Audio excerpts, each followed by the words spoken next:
Good day everyone, I'm Gian Siviador, 20 years of age, from Libuna, Bukidnon, but I'm currently residing at Bugocagan de Oro City. And also, I love playing outdoor activities just like billiard and takraw because if magdula ko is murag gaka-release bitaw na ako ang kuan. Tanan nga stress nga gaka-feel na ako, and when I'm also like indoor activities just like household chores and playing online games. One of my good traits as a student is being a responsible one, because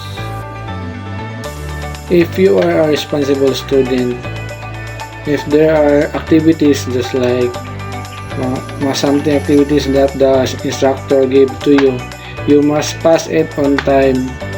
Di matatanan panahon nga magsalig na lang ka sa uban ni mo kauban, by group bitaw ni kailangan sila rani, but ikaw as a one of a group, you also need to step up and do unsay mong buhaton as a student.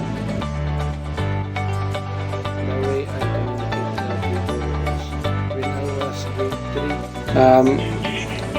3, ga-start na akong pag-stutter, like gakanga ko like something like that.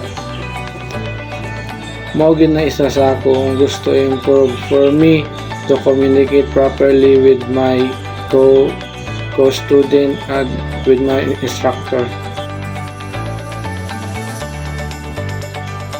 Face it. Yes. You have to face your problem, because no matter what happened, kung saan po nimo pag-grow if you always run to your problem. No matter what happened, even if you fail, face it. Kay wala lang makatabang sa imo kundi imong kaugalingon na gyapon. Family lang na yung tatay, mama. Wala ko, di ko makaskwela if wala ilang tabang suporta sa kuha. Ikaw na, dependent pa yapon ko even though 20 years old na ko.